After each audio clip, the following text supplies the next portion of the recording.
On this episode of AV Week, a ginormous AV install in Las Vegas, taking a look at how to handle counterfeits and where in the world is the AV over IP standard. All that and more. Next on AV Week.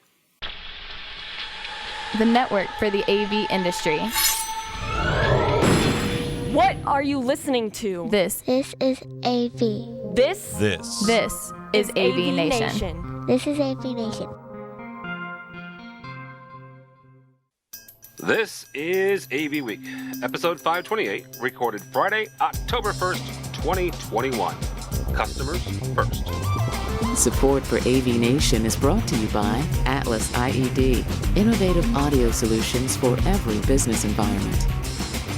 This is AV Week, your weekly wrap-up of audiovisual news and information. My name is Tim Albright. I am your host. With us to discuss the news and information we have gathered this week, a couple of very special guests. I am very, very pleased. First, let's go farthest away from me, I guess. Ifat Chaudhry from Involve over in the UK. Welcome, ma'am. Thank you. Thank you for having me. I actually got to hang out with a cohort of yours this week at the PSNI webinar summit yesterday, actually. We're recording this on Friday, so I got to hang out with Jason yesterday during that, so that was awesome. That was a good session, yeah. Absolutely. Wow. Everybody was good, right? Except me. Mr. Netto, who saves my butt more times than I care to admit. Mr. Netto from Starin, how are you, sir? I'm doing okay, Tim. Thanks for having me here, saving your butt one more time. See, you call, I answer. I saw the bat signal. It went up. All the way from New Jersey. And technically, Anthony is in Texas, so literally he's like due south of me.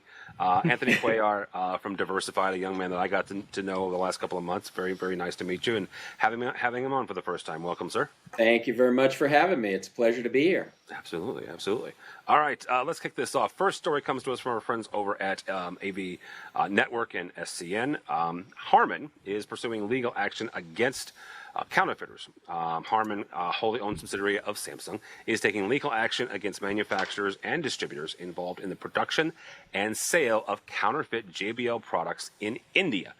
Also looking at Harman Kardon, Infinity, Lexicon, and Revel, among others. Chris, I'm going to start with you. Chris, Starin's a distributor. You guys handle a lot of these products. We've talked about counterfeit products before.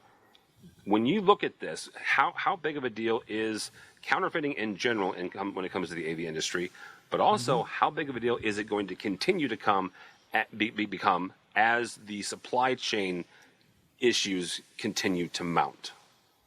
I'm glad you asked me that because honestly, to be honest, how is it not affecting the counterfeit market if you can't get plastic to make fake purses, right? I mean, I'm confused. No, but there's, it's funny. This story pops up around the same time that I was reading another story regarding how the counterfeit market affects other things. And there was an ongoing a little web video series where they were talking about how TSA was nabbing the fake counterfeits coming into the country and the backstories behind it, where it may seem unwilling for people to automatically go out and say, you know what, I'm going to go out and purchase a bogus microphone that, whatever it is, it's got the name on it. I don't see too much of that on the commercial, happening so much on the commercial side, unless it's being done nefariously. The nefarious side is the questionable side, because what some people or some folks think about purchasing, say, a phony purse, who is behind that phony purse, who is fronting that, is where, the government officials are saying, it's like, listen, a lot of times this isn't just somebody in a print shop making a few extra bucks and trying to pass it off. They pass it off as fake. It's actually funding, some really ugly stuff on the back end. Yeah. So, having the fake Rolex and the fake, LV purse and stuff like that, though it may seem funny and, it'll probably fall off your wrist and break apart in 2 seconds. Think about where that is actually happening or coming from and who is actually bankrolling that stuff. If what they say in these videos is true, it's actually going back to some pretty ugly stuff. And they're not afraid to say it on those videos. I might say that they are... they went down into the black market and saying who was funding that sort of stuff. So that's pretty crazy. Yeah. From a commercial AV side, I'm sorry, but AV pros know the difference. These knockoffs are not just, they're bad knockoffs. If you're gonna see, you're gonna feel it, you're gonna know it. The weight of a microphone is definitely different, but I've heard that they've even caught up to that and putting some heavy weights inside, some lead inside a microphone to give you that impression of a microphone. Shure is one of those companies too that have been constantly taken for knockoffs, and they make a great product. And it is unfair to them the same way it is to JBL to be in that position. But when you have a name, when you have a brand, and when you're sought after, and currently under the situation that it is right now, it's very easy to pass off if you're not paying attention. You're just looking for product. And if somebody says, hey, I can get you 500 speakers, some people really need to think about where can you get 500 speakers under the current situation and where that is actually coming from. So I know it's a long answer, Tim, but I'm sorry, you sparked the thought, and that's what happens. I come in here and I just... Yeah, I'll jump in here too. I think that the Pro AV market is somewhat insulated from a lot of that, in the sense that we do know our product so well. It's not a retail, it's not consumer, and frankly, on the technology solution provider side, what Diversified is, we have the benefit of having companies like Stair and Midwich that is receiving that product, or in our case, we purchase a lot of that supply directly from the manufacturer, Harman or JBL or any of their brands. So again, we have a sense of understanding that it's the real product. We know the real product, and it's not as serious a concern in terms of the counterfeit. What is maybe more of a concern, and I think hits all of us, is just fraud in general. It's just all the phishing scams. It's all of the fake invoices that come to you, and everything that you have to really, really be careful of. That we've had to put strong measures in place around cybersecurity, around making sure that we're vetting customers, around all the things that you have to do to run a profitable business. So that's more of a concern, at least that I see on the Pro AV side, than maybe counterfeit product that we're trying to resell. I agree. I think Pro AV are pretty safe. I think the issue here is retail. Certainly JBL as a product. Most kids. My son just went off to uni last week, and he has a JBL speaker in his digs. So I would be concerned in terms of the charging of it, whether it's actually safely produced. I don't want that thing catching fire. Right. So in the retail market, my concern is, I know where that came from because I purchased it from a legitimate outlet. However, you don't know. Young people, less money, they see something on a market stall, they want to buy it. They're like, well, why am I going to pay this much when I can get it for, I can get 2 for £10 or whatever it is. Sure. That's where we're going to see the issues, is when something goes horribly wrong because the production is not to the standard. So it's the safety standards, the electrical standards that I think would be of greater concern. Probably not so much for us in the Pro AV side. We're not going to see it. I hope it won't get in. Anthony brought up a very interesting point, and that's not something that I've seen written about. I don't think that we've ever talked about it here, and that is not just the cybersecurity, but the fake invoices, right, that are continuing to look more and more real, and doing it through third parties and fourth parties, also credit card theft and counterfeits of those, where I could, if anybody has a retail site or a web portal, use somebody's credit card nefariously, and then have this stuff shipped, someplace else. Absolutely. Yeah. All right. Next. I'll just add, go on. although my son has a JBL speaker, other brands are definitely available. Stop pushing JBL. I love my friends at Harman. I love Jason Lapthorne. But yes, there are other brands available before I get into trouble. Spoken like a true politician there, Afat. I love that. I will tell you. So I use a Shure SM7B. Shure is a sponsor of AVNation, but I used it before they were. Right. It is my favorite mic. For the first time, I think I don't think ever. I actually interviewed somebody this week that also had a SM7B. And I agree with you that there are other speakers than JBL. Yes, I acknowledge that there are other microphones than Shure. I just personally don't want to use them, so I'll just put it that way. I'll get in trouble for that. I don't know. AV Magazine's got an interesting story from Las Vegas, just for the record. A lot of us are going to Infocom this year in Orlando, at least this part of this group is. Next year, though, it will be back in Vegas. And the Resorts World Las Vegas has, quote unquote, built what is probably the largest AV over IP network of its kind. Just for the record, you're looking at 3,500 guest rooms, a 5,000 seat capacity theater, and more than 2,000 AV over IP endpoints. They use visionary systems for this system. Anthony, I want to start with you on this. Sure. And the reason I want to start with Anthony here is Diversified does this not just here domestically, but they also obviously have a global presence. But you guys work with other integrators as well as partner manufacturers when it comes to larger jobs like this. Absolutely. That's what they did here at Resorts. It wasn't just one AV integrator of record. There were 2 or 3 of them that had to work together. And if you look at the videos on AV Magazine's websites, some of this stuff is outstanding. But talk for a second about kind of those challenges of working with, what in essence are competitors, right? Sure. But it's like a years ago, the co-opetition working, Sure. right? Where, they're competitors, but on this job, we're working together. Talk about some of the challenges there in doing that. Yeah, absolutely. I'd be happy to, and I think that certainly most people know we're a large company. We're a global company with 55 offices worldwide, and so we do have an advantage of scale. But I don't care how big you are, you always need to bring in partners for these large scale projects. And we also have an experience of doing this in that you mentioned it earlier about the Super Summit and some of the PSNI network. So Diversified is a member of PSNI. We're proud to be a member of PSNI. And so within that organization, we have worked with our PSNI partners both domestically and globally. And so we have this familiarity of working in a cooperative fashion for these large-scale projects. That said, there is always the need to have, a vetting process, a standards when you're kind of picking and choosing.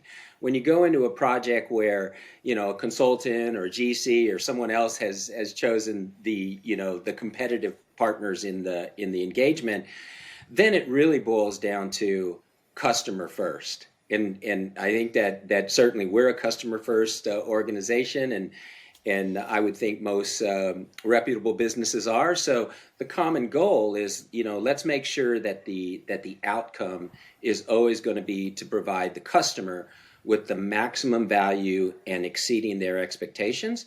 And so when you go into an engagement like that, there has to be communication. There has to be collaboration. 2 overused words that really are very meaningful. But the truth is, you have to do it. And whatever your assigned scope is on that particular project, you take it on. You make sure that you're doing your job, and you put your best project managers on it, so that they can kind of control the madness that goes on with these types of things. But yeah, we're familiar with doing that and have had a lot of success, within projects of that nature, not just on the AV side, but as you know, we have multiple specialties and broadcast. That happens a lot in the broadcast arena as well. Oh, really? You mean like the master control and on-air kind of facilities? That happens a lot? Yeah, those projects have a lot of scale to them. And so there are a lot of stakeholders when you get into projects like that, and again, we're fortunate to have, many subject matter experts in those fields, both on the AV and the broadcast side, but you have to, they're very complex. And so it's important to make sure that you are, communicating and making sure that whoever's got that scope, that the people that are responsible to get the job done are making sure that they're talking as friends, not frenemies, right? Yeah. Absolutely. EPAT, same kind of, take a look at a job of this size. You got 2,000 endpoints, is, have we reached the point where kind of AV over IP is hit the big time now, or the mainstream, and or is this maybe like a one-off, just a fluke thing that just kind of happened? You know what hit me when I read this article was build it and they will come. If you look at the issues of and the controversy this year, everybody wants next year to be an amazing success, and however long it takes. And I don't know, how are they getting kit? Because with the chip shortage, how on earth are they building this thing, right? That's what I want to know. I don't know. That's why we've got a shortage. Is this it? Can we just blame the Americans? The greedy Americans that you've taken all our chips. We can be blamed for an awful lot of stuff. We can be blamed for an awful lot of stuff. And I'll own this, sure, absolutely. But I think damn Americans. I think people want it's visionary, it's exciting, it's actually going to put. I'm sorry to say, but I think half the controversy around Florida is that it's Florida, and everybody is like, "Oh, it's Orlando," or "It's Orlando." I don't want, There is that kind of label. Unfortunately, I haven't been, so I don't hold that bias. But I know that Vegas is Vegas, and to have something like that, people are going to want to make the effort to go. Yeah. So I think it's really exciting. I think we'll probably see. Well, I hope we see some more of it. Right. Let's develop. I mean, AV over IP is the way forward. It has been. It's been kind of stalling so many times, hasn't it, over the last few years? If they get it right, it'll be phenomenal. Yeah. I agree completely. Tim and I have had this conversation offline, so I have to bring it up. But I agree with you. I think AV over IP is certainly here to stay, and there are so many companies that do it very, very well. I think that where we need to go as an industry as we mature is really having standards, because Visionary's AV over IP certainly is different than, say, Crestron's, or different than Harman's, or different than Extron's. I mean, we could go down the laundry list, right? And so I really believe that as we move forward, that the industry is going to mature, and we're going to truly have AV over IP. And the other thing that I find interesting, again, talking a little bit about broadcast, is SMPTE has their 2110 standard, right? And so there's a lot of talk behind the scenes with organizations partnering with SMPTE to put to put a standard with AV over IP, with audio, lots of things around 2110 and other standards, which is exciting, and I think that there's going to be an evolution there as well. And I don't think you could do something on this scale unless it was AV over IP. It's not it's not viable. And I'm going to go back a couple of years. At my previous employer, we were the first integrator to create a fully AV over IP lecture theatre for a higher education site in central London, and it was so exciting. It was an old building, didn't have to worry about the cabling. It was ahead of its time. So that's on a tiny scale, obviously, compared to this, but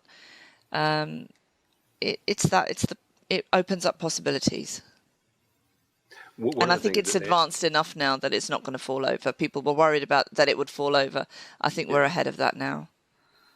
Anthony brought up SMPTE 2110. AIMS is an organization, AIMSalliance.org. I was introduced to them through Matrox a couple of years ago, and now they're coming out with a new standard. It's called IPMX, and I only learned about this probably about 2 weeks ago, so don't ask me anything other than the acronym IPMX. I do not know what it stands for, but you've got a couple of folks that are coming to InfoComm in Orlando that will have it in their booth, and so definitely check that out. Chris, I'll ask you the hardest question of this, because Anthony brought up it's what I do. Anthony brought up the standard. Is there one? I mean, is it AIMS? Is it SMPTE 2110? Or is it something else? Or are we not there yet? one thing I've learned on the AV and the AM conversation is that standards is as incendiary as pineapple on pizza. You cannot ask that question without There's somebody. nothing wrong with pineapple on pizza. Well, you have issues. I concur. And not everybody's right. I confirm that there was no pineapple on my pizza this evening. Standards is a tough topic, man, because there are the do's and the don'ts. Everybody wants them, but nobody wants to play by the rules. Ultimately, when you have a system like this one that you guys are all putting, that you're speaking about out in Vegas, what you want is to be forward thinking, and you want to be advanced as possible. But mainly, I think a lot of this has to do with flexibility that an AV over IP system brings to the table more so than any other type of content delivery. So I think that what we've learned in the last 18 months, from purely a personal standpoint, right? I'm not going to get into the details or technical details of how to do AV over IP and all that sort of stuff. I just think that people want things to be fast, available, in their fingertips, changeable. It all goes back to the flexibility thing.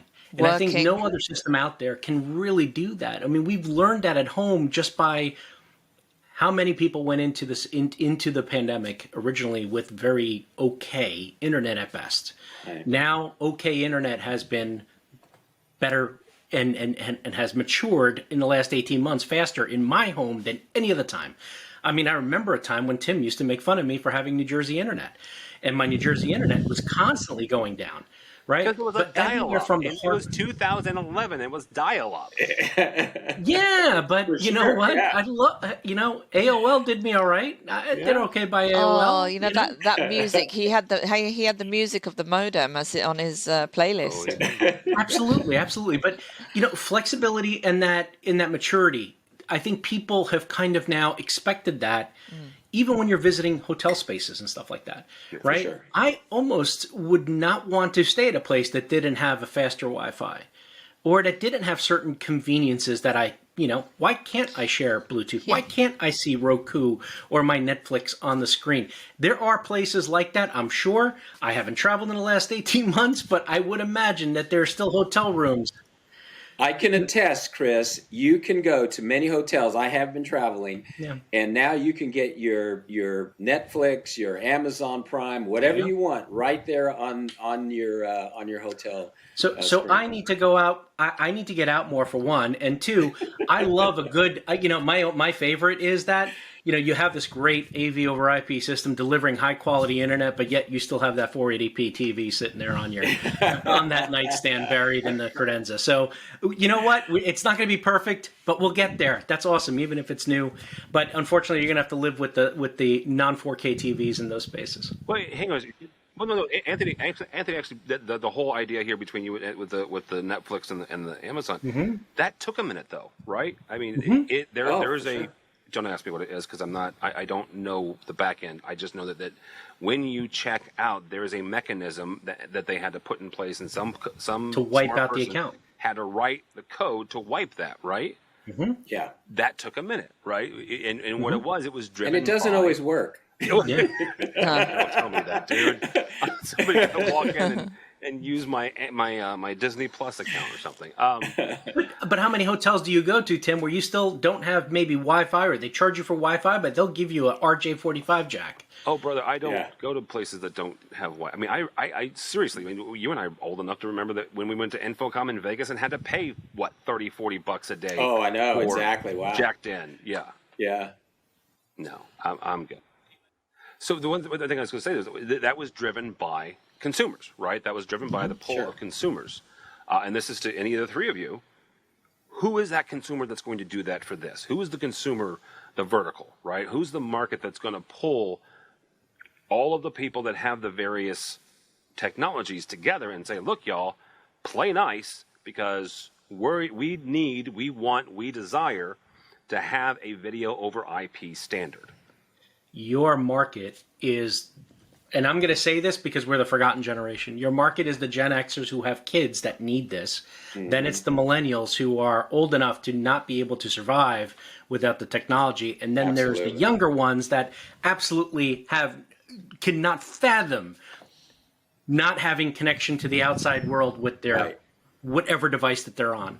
So there's there's 3 generations of folks that are spending money, that will be spending money going to these resorts for hopefully a long time, that you need to bring that up to speed. Think about, the roadside hotel, like, they don't necessarily, I remember them having like, oh, we have HBO. Like that was a way to bring people with a sign. I remember counting them in the back seat of my dad's van. Like, oh, that place has HBO. We don't have HBO, but that hotel does. I mean, how are you going to draw people in? And believe it or not, for many years when I was a design consultant, we argued the fact that technology, at some point, technology was the core of the building. Right? That the building was going to be based around the needs and the technology needs, and then the building would kind of fall against, around that. Architects would beg to differ. They want it to be pretty, and they want a hexagonal, shape with, figure eights up the staircase and so on and so forth, and no windows and doors. But technology in the corporate space, in whatever space you're talking about, is now what I believe buildings are based around. Is there going to be some, if you build a building and you cannot get repeaters in there to get proper cell phone coverage, does that building even exist? Do you have anybody showing up for work if you can't get a signal in a building at this point? There's no excuse. I think that a lot of what we do on the technology side is, being influenced by by the end users that are the occupants of these spaces, and it's not even a conversation anymore. I think it is an expectation, and that you're walking into certain things and certain facilities. But the interesting thing is that these hotels and these venues market Wi-Fi as some kind of additional service that they're providing, right? It's got to the point where actually you're absolutely right in terms of the demographic. Would you see a sign that there's running water? No, because it's as important, right, to kids, and I'm going to say kids, and I'm talking about myself. It's as important as having running water to have a good connection. If you haven't got connectivity, that affects your time, it affects your mood. You want to get on, you can't. If you can't work, you can't function. It's costing you. It's got to a point where actually, when we stop seeing that symbol on hotels and on venues that we have free Wi-Fi, that's when we know we've arrived. Sure. Because you don't have a tap, right? You don't have a tap, but we have toilets, so we have. It's as essential now. I think people expect that. You're absolutely right, Chris. It's an expectation. It's not. It's no longer a nice thing to have. It's not a bonus. Can I quickly can I just throw out a quick question to you guys? Just a quick poll, because I like a poll here. It's not Sunday. It's definitely not Sunday, but I definitely want to ask this poll. If you were staying at a place, right, and you were bringing a younger generation with you, with kids, grandkids, whatever, 20 and under. Let's go there. Oh, cool. And that's they still had kids. a choice. That's not grandkids. You had a choice: a hotel that had a pool or a hotel that had Wi-Fi. What do you think they would choose? 1,000,000% Wi-Fi. Oh, Wi-Fi. Yeah. It wouldn't even be an 1,000,000%. argument there. Yeah. Always Wi-Fi. Sad. Really sad. Grow up without a pool. Grow up without a pool, and then then make that decision. That's what we got to do. We got to deprive them of their pools, and then they'll want to go back to pools and get outside. But I would take it even a step further. That we're talking about hotels and really the consumer that's going to a hotel. But if you think about it, it not only is it our society, but it also is that experience even in the workplace, right? Because we're talking about the workplace of the future. We're talking about the employee experience. We're talking about the user experience. Now that here we're doing all this remote, the hybrid work experience, all those things enter in even on travel. I said I've been traveling. I won't stay at a hotel that doesn't have a really high bandwidth Wi-Fi, because guess what? My office is in my my briefcase, my bag, and that's my office. And if I can't function when I'm on the road, then I can't work. But the other side of that, have you been in a restaurant where they haven't said join our Wi-Fi? Lately, even McDonald's, right? Well, McDonald's were actually at the forefront, maybe, because I remember pulling up in McDonald's car park when I needed Wi-Fi when I was on the road selling. But Starbucks. It's everywhere. Yeah. It's Yeah, everywhere, Starbucks and and Starbucks. Yeah, McDonald's. it's the same.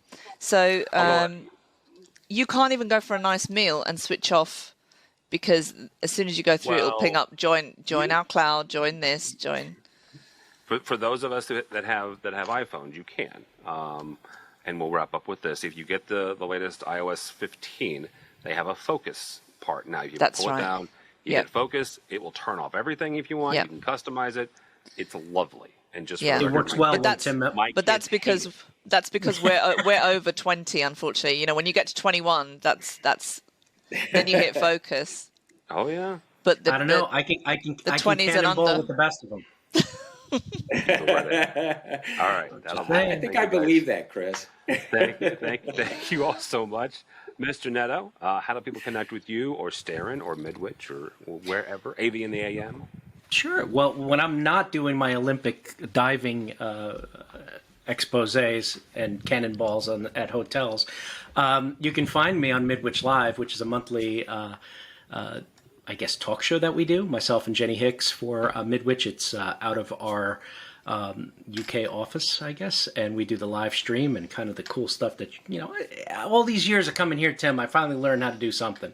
And, you know, hosting a talk show would be one of them. So thank you for having me. You can find Starin at starin.biz. That's our website. You can find us on the Twitters, on the LinkedIns, Starin_MKG. If you want to find me, I'm easy to find. That's on Twitter, Chris_Netto. You won't follow Tim, so I encourage you to please follow Tim, because Tim's going to tell you not to follow him at the end of this. But go ahead, follow Tim, TD Albright. He's there. He's fascinating tweets that come out of Tim, especially during football season. I just killed his outro. That's all right, Tim. The Giants are not doing too well this year, so I can join you in your misery. You can. Yes. The entire NFC North, for those of you following American football. I will say this. I've had both Jenny and Chris on this podcast several times. And I have still yet to be invited on theirs. I'm not that I'm sour or anything. So, Oh boy. Ifat Chaudhry from Involve. Thank you, ma'am. Thank you so much. Yes, I follow Tim on that's TD Albright on Twitter, and you'll find me in his friends list, in his connections. You will. As at IFC. That's if he doesn't block me. You know, that's Jeez. I'm not even sure I know how to do that. good. So at IFC, I'm also just watch this space with AV Jam. So I work with the AV Jam guys, for those of you who know them, and we're planning some exciting things for the next month or so. And watch this space. More to come. All right. There you go. Right. Anthony, thank you so much. Anthony Cuellar from Diversified. Thank you. You were fantastic, dude. Seriously, it's you jumped right in, and I appreciate it. I appreciate the insights. So how do people connect with you or Diversified? You can certainly find me on LinkedIn, Anthony Cuellar, and Diversified. You can go to obviously our website, onediversified.com. And we'd love to do this again. I appreciate you having me, and please look forward to seeing you again. Appreciate it. Thank you.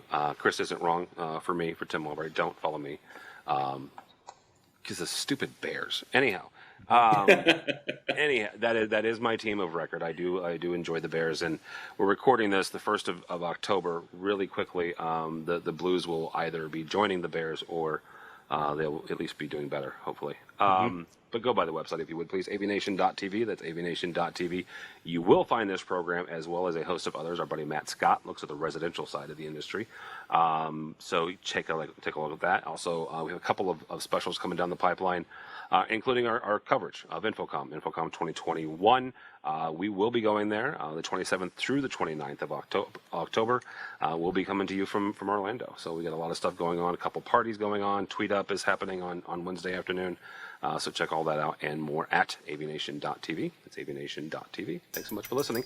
Thank you so much for watching. That is all the time we have for AV Week.